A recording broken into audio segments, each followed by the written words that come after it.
مسیح یسوع میں آپ تمام دیکھنے والوں عزیزوں کو pastor Zakariya John church of Pentecost Faisalabad Pakistan سے آپ سب کو سلام عرض کرتا ہوں۔ خدا آپ کو برکت دے، خدا آپ کے ساتھ ہو، خدا آپ کو تندرستی صحت دے۔ میرے عزیزوں، آج ایک چھوٹی سی ویڈیو بنا رہا ہوں اور آپ تک یہ خدا کا کلام مقدس پہنچا رہا ہوں۔ میرا ایمان ہے کہ سننے والوں کو برکت ملے گی۔ اس ویڈیو کو ضرور سنیں اور دوسروں کو شیئر بھی کریں۔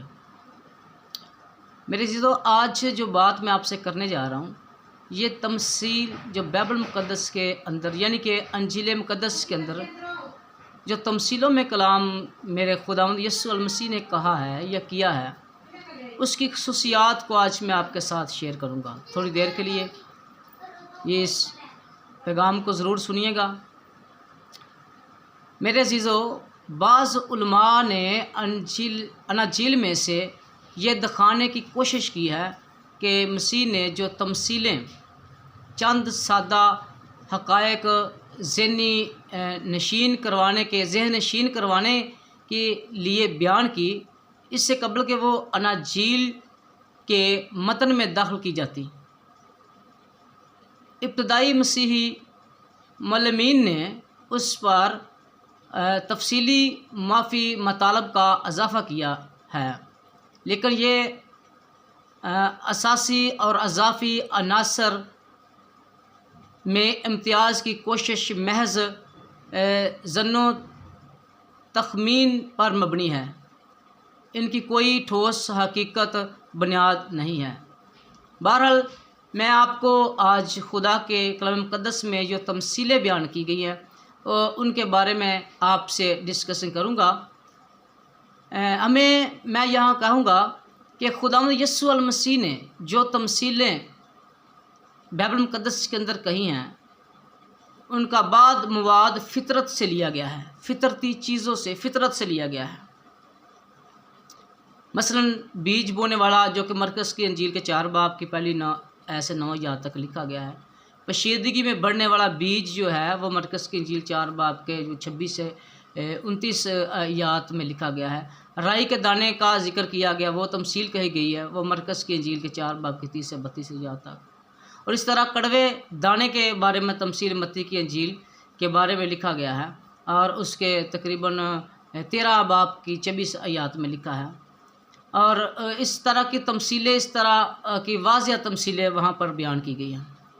بعض کا مواد روزمرہ کی معاملات سے لیا گیا ہے، کچھ کا جو ہے وہ فطرتی چیزوں سے لیا گیا ہے، فطرت سے لیا گیا ہے، کئیوں کا روزمرہ کی چیزوں سے۔ مثال کے طور پر روزمرہ کی جو چیزیں ہیں وہ جیسے کہ خمیر کی بات کی گئی ہے متی کی انجیل کے 13 باب کی 33 آیات پہ۔ چراغ دان کے اوپر چراغ رکھا ہوا، جیسے کہ آپ دیکھتے ہیں مرکز کی انجیل کے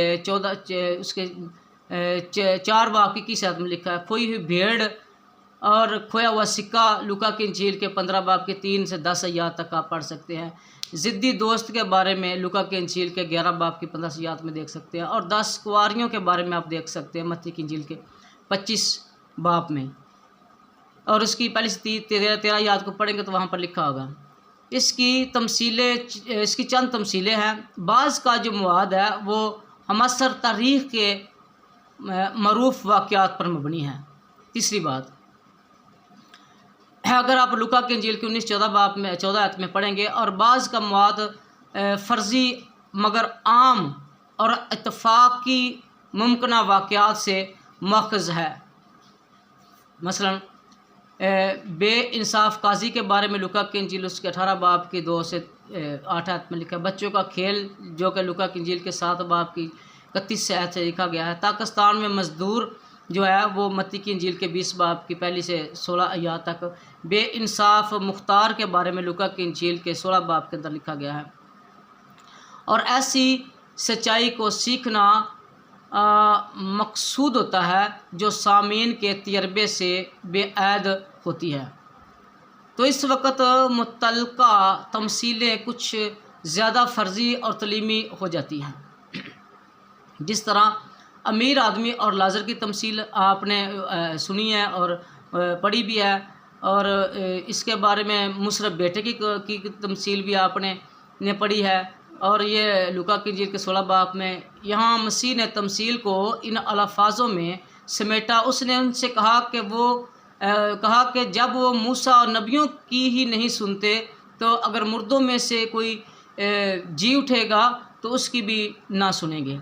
میرے عزیزو، بعض اوقات کسی تمثیل کا مقصد اس پر اتنا واضح ہوتا ہے کہ اس کو الگ بیان کرنے کی ضرورت نہیں ہوتی۔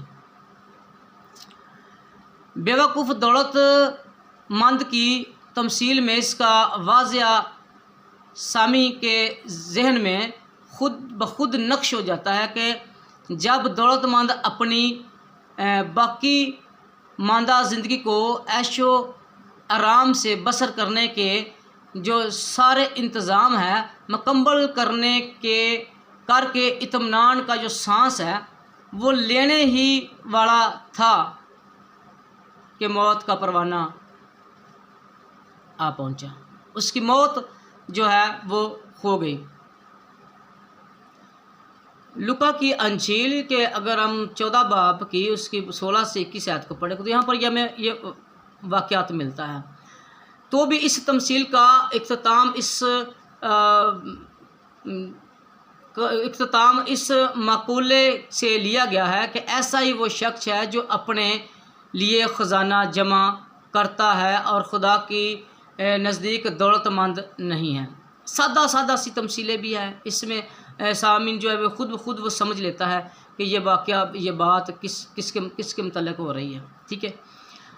اور میں آپ کو بتانا چاہتا ہوں بعض موقعوں پر یسوع خود سامعین میں سے کسی سے سوال کر کے تمثیل کا مقصد ان کی زبانی کہلواتے تھے۔ مثال کے طور پر، پس ان میں سے کون اس سے زیادہ محبت رکھے گا؟ یسوع مسیح نے کہا لوکا کی انجیل کے 7 باب کی 26 آیت میں۔ یا بعض موقعوں پر نتیجہ خود ہی بیان کر دیتے تھے۔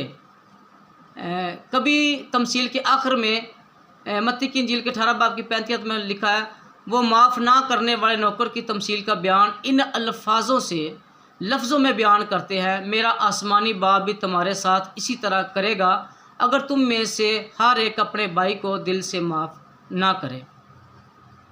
یا پھر سامعین میں سے کسی کی طرف سے وضاحت طلب کرنے پر، جس طرح متی کی انجیل کے 15 باب کی 15 آیات کے اندر لکھا ہے، 15 آیات میں پطرس نے کہا کہ یہ تمثیل ہمیں سمجھا دے کہ جو چیز منہ میں جاتی ہے وہ آدمی کو ناپاک نہیں کرتی، مگر جو منہ سے نکلتی ہے وہی آدمی کو ناپاک کرتی ہے۔